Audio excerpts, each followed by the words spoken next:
Please subscribe our channel قرآن و حدیث media. السلام علیکم ناظرین، آپ دیکھ رہے ہیں قرآن و حدیث میڈیا۔ میں ہوں محمد اویس، ہمارے ساتھ قاری ابو عبیدہ صاحب موجود ہیں، جو ہے وہ جادو جنات کا الحمدللہ اللہ کے فضل و کرم سے علاج کرتے ہیں۔ تو آج ہم کرسب سے پوچھیں گے، کرسب ہمیں یہ بتائیں کیا جو ہے وہ جادو کے ذریعے سے یا جو جنات انسان کا قتل کر سکتے ہیں؟ اس حوالے سے ہمارے ناظرین کو آگاہ کیجیے۔ السلام علیکم۔ السلام علیکم ورحمۃ اللہ وبرکاتہ۔ الحمدللہ والصلاۃ والسلام علی رسول اللہ صلی اللہ علیہ وسلم۔ اعوذ باللہ السمیع العلیم من الشیطان الرجیم من ہمزہ ونفخہ ونفثہ، بسم اللہ الرحمن الرحیم۔ ان الشیطان لکم عدو فاتخذوہ عدوا۔ اللہ تعالیٰ فرماتے ہیں کہ شیطان تمہارا دشمن ہے، تم اسے اپنا دشمن ہی سمجھو۔ تو شیطان یقیناً اس وقت شیطانیت پورے زوروں پر ہے، اور شیطان کو اپنی شیطانیت پھیلانے میں جو موقع ملا ہوا ہے وہ ویسا، اس کی وجہ یہ ہے کہ جو قرآن سے ہماری دوری ہے، حدیث سے ہماری دوری ہے۔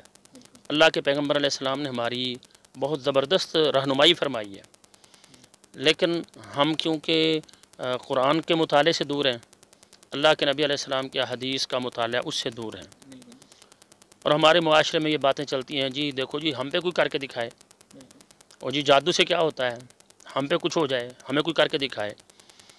تو قرآن مجید میں نصوص اس پر موجود ہیں، اللہ کے نبی علیہ السلام کی احادیث سے یہ ثابت ہے کہ جادو اس سے انسان کو تکلیف پہنچتی ہے، اور اس میں یقیناً شیاطین کا عمل دخل ہوتا ہے۔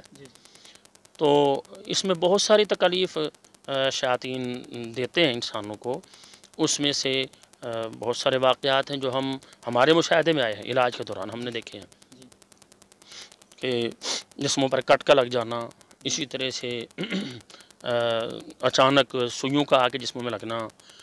تو اسی طرح سے ایک واقعہ میرے مشاہدے میں بھی ہے کہ لاہور سے ایک فیملی تھی، ان کو مسئلہ تھا، سکن اسپیشلسٹ تھی وہ خاتون، تو اس کو مسئلہ ہوا، میں نے ان کا علاج کیا۔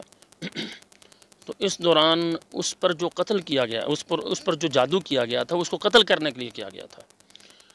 پھر وہ ہمارے سامنے آیا تو میں نے ان پر رقیہ کیا، دم کیا، تو پھر جنات سامنے آئے، تو انہوں نے کہا کہ تم اسے بچانا چاہتے ہو، تم اسے بچا نہیں سکتے۔ میں نے کہا ہمارے پاس اللہ کی کلام ہے، اللہ ہماری مدد کریں گے۔ تو میں قرآن پڑھتا رہا، پھر اللہ تعالیٰ نے مدد کی۔ ایک دن میں اسی طرح سے قرآن پڑھ رہا تھا، رقیہ کر رہا تھا، اس دوران ایسا ہوا کہ وہ خاتون کہتی ہیں میرے کان میں نا ایک آواز آ رہی ہے، مجھے کوئی کہہ رہا ہے کہ آپ سورہ یاسین کی تلاوت کریں۔ تو کیا میں قاری صاحب سورہ یاسین کی تلاوت کروں؟ میں نے کہا قرآن پڑھنے کا کہا جا رہا ہے نا، کوئی بھی کہنے والا ہو تو آپ قرآن پڑھیے۔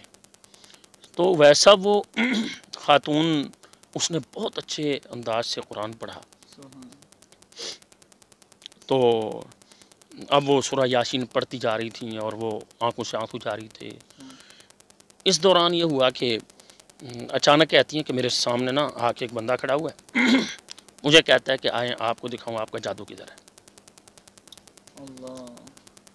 وہ کہتی ہیں کہ مجھے نا ایسے نظر آ رہا ہے کہ وہ آگے میرے چل رہا ہے، اور وہ خاتون کہتی ہیں مجھے بیٹھے ہوئی ہوں محسوس ہو رہا ہے، اور میں تو قرآن کی تلاوت کر رہا تھا، اس کے علاوہ ہمیں کچھ آتا ہی نہیں ہے، کوئی شیطانی اعمال ہمارے پاس ہے ہی نہیں، اللہ کا فضل ہے۔ ہمارا یقین ہے قرآن سے بڑی کوئی ایسی کتاب نہیں ہے کہ جس میں علاج موجود ہو۔ تو خیر وہ کہتی ہیں میں اس کے ساتھ، مجھے چلتا ہوا ایسے محسوس ہو رہا ہے میں اس کے ساتھ چل رہی ہوں۔ پھر وہ قبرستان میں چلا گیا، وہاں جا کے وہ کہتا ہے کہ جی یہ دیکھیں فلاں جو قبر ہے، اس نے ایک اشارہ کیا قبر کی طرف، تو کہتا ہے آپ نے اس قبر کے سرہانے کی طرف آپ کا جادو پڑا ہے، آپ نکال لیں۔ میں نے انہیں کہا کہ آپ اس جادو کو، اس کی فیملی کے لوگوں کو، ممبرس کو میں نے کہا کہ آپ وہ جادو وہاں سے جا کے نکالیں۔ تو خیر ان کی بات یہ تھی جی ہمارا جھگڑا ہو جائے گا، لڑائی ہو جائے گی، فلاں ہوگا۔ تو میں نے ان کو بہت سمجھایا کہ آپ اس میں نہ جائیں، دیکھیں آپ نے کسی سے لڑنا جھگڑنا نہیں ہے، آپ خاموشی سے جائیں گے، وہاں سے جا کے جادو نکال لیں گے، یہ اللہ کی نصرت اور مدد سمجھیے۔ ان نے میری بات کو اس میں ٹال دیا کہ دیکھیں یہ لڑائی ہوگی ہماری۔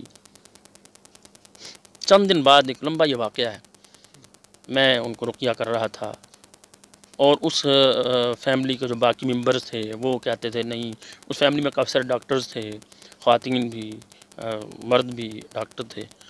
تو وہ جو خاتون تھی اس کی بہن بھی ڈاکٹر تھی، اس کا ایک اور بہنوئی ڈاکٹر تھا۔ تو وہ کہنے لگے جی قاری صاحب جو آپ کہہ رہے ہیں جادو کا معاملہ ہے تو ہمیں تو یہ سمجھ نہیں آتا۔ خیر انہوں نے پریشر ڈالا اس کے خاوند پہ، ایک ہاسپٹل میں انہوں نے داخل کروا دیا، جی اس کو تو کیموتھراپی ہونی چاہیے، اس پر کینسر ہوا ہے، 2 دفعہ پہلے بھی کینسر تھا، اب پھر جو ہے نا اس کو کینسر ہوا ہے، تو لہٰذا ہمیں تو یہ سمجھ آتی۔ خیر میں خاموش ہو گیا۔ ایک دن پھر مجھے کال آئی ڈاکٹر صاحب کی، اس کے جو شوہر تھے وہ بھی ڈاکٹر تھے، ان کی کال آئی، کہتے ہیں جی قاری صاحب بلید آپ ایسا کریں، میں بھائی کو بھیجتا ہوں تو آپ اس کے ساتھ آئیے ذرا ہاسپٹل میں، میں تو پریشان ہوں۔ تو بہرحال مجھے انڈر پریشر کیا گیا، مجھے سمجھ آ رہی میں ڈاکٹر، مجھے پتہ ہے کہ یہ مسئلہ یہ بیماری جسمانی نہیں ہے، اس کا سبب کچھ اور ہے۔ خیر میں نے انکار کرنے کے بجائے میں نے کہا مجھے آپ کہتے ہیں میں آ جاتا ہوں۔ لاہور کے ایک ہاسپٹل میں تھے، وہاں پر مجھے لے گئے، میں وہاں گیا، جا کے میں رقیہ کرنے لگا تو خاتون کہتی ہے آپ قرآن نہیں پڑھیں گے۔ اب یہ کیسے ہو سکتا ہے کہ مسلمان کلمہ پڑھنے والا وہ کہے کہ قرآن میں نہیں سننا چاہتا؟ اب یہ بھی ایک بڑی عجیب بات تھی سب کے لیے۔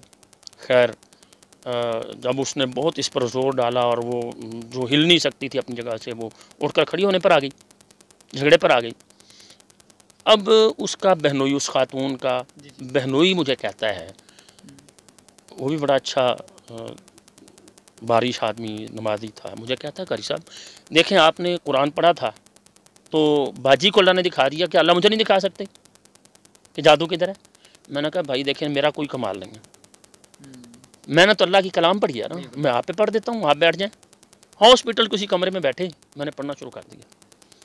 اب وہ کہتے ہیں مجھے نا ایسا نظر آنے لگا ہے کہ باجی کے ارد گرد ایک خاتون ہے جو چکر کاٹ رہی ہے، تو مجھے کہتی ہے آپ اسے بچانا چاہتے ہیں، آپ اسے بچا نہیں سکتے۔ میں کہا دیکھیں آپ زندگی موت اللہ کے ہاتھ میں ہے۔ تو بہرحال کہتے ہیں کہ اب نہ وہ خاتون بھاگ گئی ہے، خاتون جو چکر کاٹ رہی تھی باجی کے قریب وہ بھاگ گئی ہے۔ خیر کہتے ہیں ایسا ہوا ہے کہ اب نا مجھے کوئی آ کے نا سامنے کہہ رہا ہے آؤ آپ کو ہم دکھاتے ہیں آپ کا جادو جو ہے نا یہ کیا ہے۔ اب وہ کہتے ہیں کہ میرے سامنے نا باجی جو ہے نا وہ اس کی جو وہ بہن تھی سالی تھی، وہ کہتے ہیں مجھے نظر آ رہی ہے جیسے نا وہ کنگھی کر رہی ہے، اس کے بال گرے، ایک خاتون نے بالوں کو اٹھایا ہے، وہ بال اٹھا کے چلی گئی ہے۔ پھر جا کے نا تو وہ اس کے پاس اور بھی کچھ چیزیں ہیں، تو ایک بابے کے پاس جا رہی ہے، اس کے پاس وہ چیزیں، اب میں قرآن پڑھ رہا ہوں واللہ کچھ اور نہیں، قرآن میں پڑھتا جا رہا ہوں۔ تو میں نے پہلے کہا میں اس کے علاوہ کچھ نہیں آتا کہ جی فلاں ہے، میں کہوں میرے پاس 5 جن میں نے جمع کیے ہوئے ہیں، فلاں کیا ہوا ہے، کچھ نہیں ہے، اللہ کی کتاب ہے، جس کو اس پر یقین نہیں ہے اسے اپنے ایمان کے بارے میں سوچنا چاہیے۔ جو جن وغیرہ قید کرتے ہیں ان کے بارے میں، جو جن قید کرتے ہیں ویسا اصل میں وہ خود قید ہوئے ہوتے ہیں، ایسے اعمال کرتے ہیں، شیاطین کو ایسے راضی کرتے ہیں، قبرستانوں میں بیٹھتے ہیں، غیر اللہ کو پکارتے ہیں، شیاطین کو پکارتے ہیں، ان کے نام پر چیزیں جو ہے نا وہ بغیر ذبح کیے ہوئے وہاں پھینکتے ہیں، یا اللہ کے علاوہ کا نام لے کر پھینکتے ہیں، شیاطین کو راضی کرتے ہیں۔ دیکھیں اللہ کے نبی علیہ السلام سے تو کوئی ثابت نہیں، کسی صحابی کے پاس جن تھا، اللہ کے نبی علیہ السلام کے پاس کوئی جن تھا؟ اگر اللہ کے نبی علیہ السلام کے پاس جن ہوتا تو امی عائشہ رضی اللہ تعالیٰ عنہ پر تہمت لگتی، اور اللہ کے نبی علیہ السلام امی عائشہ سے جا کے پوچھتے کہ آپ سچی ہو کہ تو اگر آپ سے غلطی ہو گئی تو آپ اعتراف کر لو، اتنی بڑی بات کوئی کر سکتا ہے؟ اور اللہ کے نبی علیہ السلام کا دل آزاری کرنے کے لیے کہہ رہے تھے، اگر نبی علیہ السلام کو معلوم تھا نہیں ایسا نہ اللہ کے نبی علیہ السلام نے کوئی جن نہیں رکھا ہوا تھا۔ اگر اللہ کے نبی علیہ السلام کے پاس جنات نہیں تھے اور صحابہ کے پاس ایسے نہیں تھے تو آج کوئی نیکی میں میرے پیغمبر علیہ السلام سے بڑھ کے کائنات میں ہو سکتا ہے؟ تو اس کا مطلب یہ ہوا کہ نیکی کی وجہ سے ایسا عمل نہیں ہے، قرآن و حدیث سے مجھے ایسی کوئی بات نہیں ملی۔ بہرحال تو اب وہ کہتے ہیں کہ مجھے نا بندہ کہہ رہا ہے آپ کا جو ہے نا وہ دکھائیں جادو، وہ کہتے ہیں وہ سارا نا مجھے منظر نظر آ رہا ہے، وہ خاتون گئی ہے خیمہ ہے، وہاں پر جا کے اس نے کچھ چیزیں، ایک بابا بیٹھا ہوا ہے اس کو دی ہیں، تو وہ اٹھا کر جنگل کی طرف جا رہا ہے، وہ پوری جیسے ایک سکرین چل رہی ہوتی ہے۔ میرے لیے بھی ایک عجیب بات تھی، صاف بات ہے اس میں کوئی میرا کوئی عمل دخل ہی نہیں ہے، میں تو اللہ کی کتاب پڑھ رہا ہوں، میرے سامنے تو ایک عجیب معاملہ تھا یہ بھی۔ اچھا وہ کہتے ہیں کہ جنگل میں وہ بندہ چلا گیا ہے، پھر واپس آ گیا ہے، اس نے وہ چیزیں پکڑائی ہیں، وہ خاتون آ کے لے گئی ہے، پھر وہ جا رہی ہے قبرستان۔ اچھا مزے کی بات یہ ہے کہ وہ کبھی وہاں پہ گیا ہی نہیں تھا، یہ جو فیملی تھی جہاں جس خاتون پر مسئلہ تھا، یہ وزیرستان کے رہنے والے تھے اور اب وہ سیٹل ہیں لاہور میں۔ اچھا، اب یہ ان کے علاقے میں کبھی وزیرستان اس خاتون کا جو بہنوئی ہے وہ کبھی نہیں گیا، لیکن اس کو سارا کچھ نظر آ رہا ہے، پوری وہ سارے سن رہے، اور منوان وہ بیان کر رہا ہے، یوں ہے، ایسے گیا ہے، ایسے گیا ہے، آگے جا کے قبریں آ گئی ہیں۔ تو کہتا ہے مجھے ایک بندہ کہہ رہا ہے وہ تمہارا جادو پڑا ہوا ہے۔ تو خیر میں نے ان کو بڑا اس پر سمجھایا، میں نے ان کو کہا کہ آپ جادو کو نکالیں، دیکھیں دن گزرتے جا رہے ہیں، لیکن انہوں نے میری بات کو کوئی توجہ نہ دی۔ پھر یہ ہوا کہ وہ جادو تو بعد میں نکلا، لیکن اس کی زندگی پھر ختم ہو گئی۔ یہ میرے مشاہدے کی بات ہے۔ اور وہ جب جادو نکلا، اس جادو میں کیا تھا؟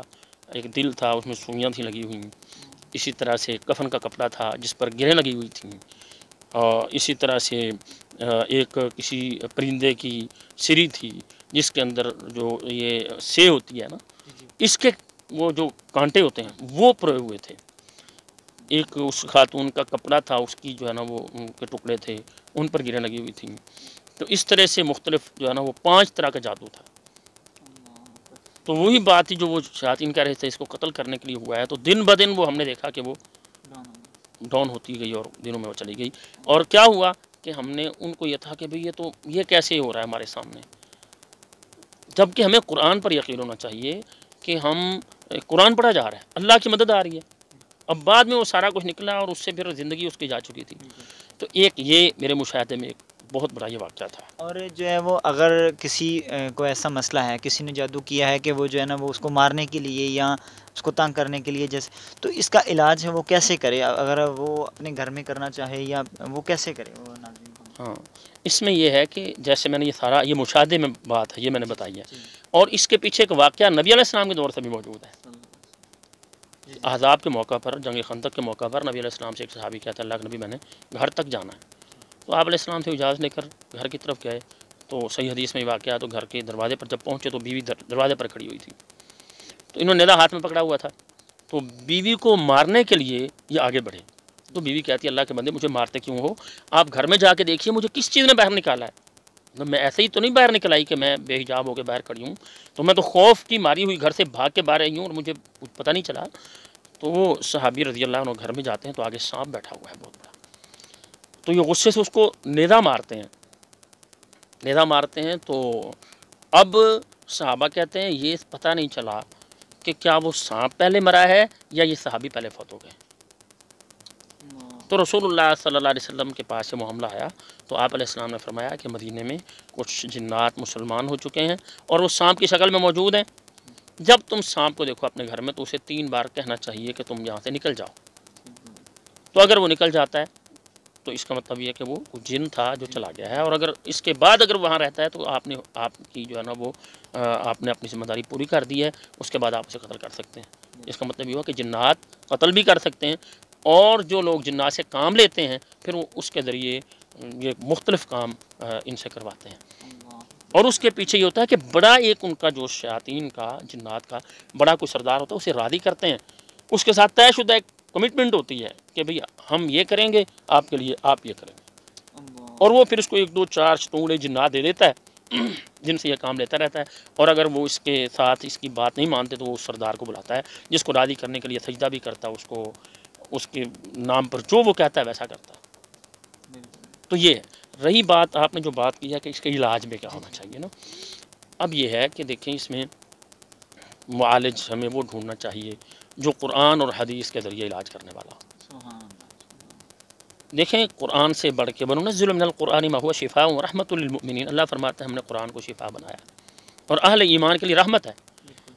اب قرآن سے بڑھ کے کوئی چیز یہ کہتا ہے جی دیکھیں جی وہ فلاں کے نام سے دم کرتا ہے، پتہ نہیں وہ مختلف قسم کے لوگوں کے وہ بنائے ہوئے ہیں دم، تو اس کے اندر شرک ہے، غیر اللہ کے ناموں کو پکارا جاتا ہے۔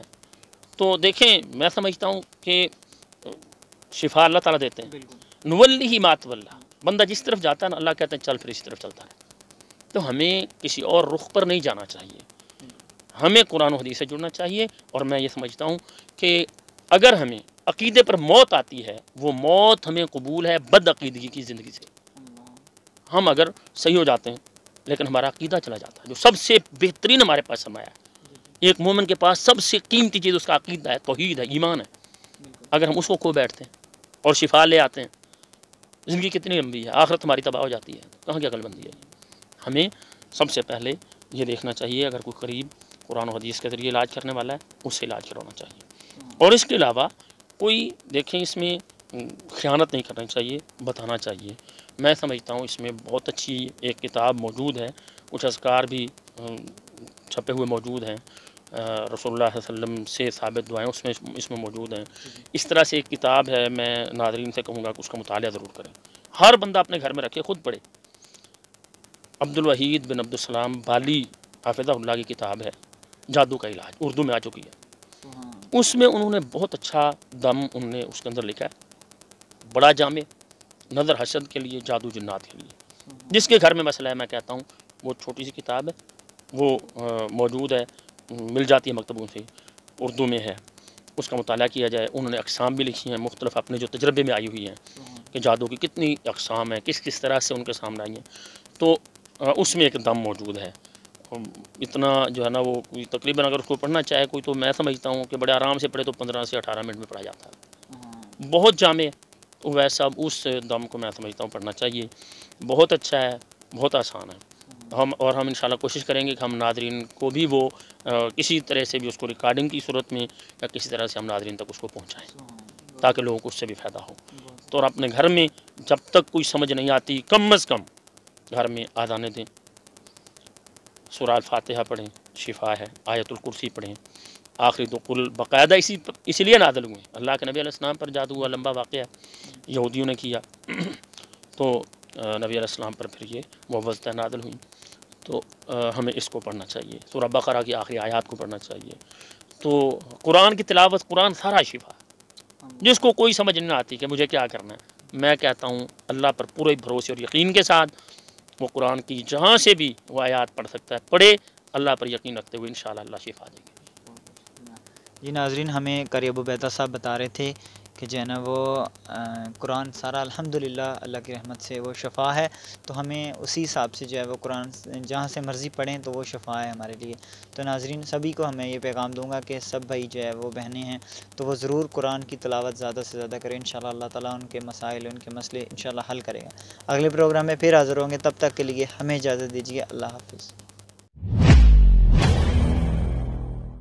دعوت قرآن و سنت اپنی یہ پہچان ہے.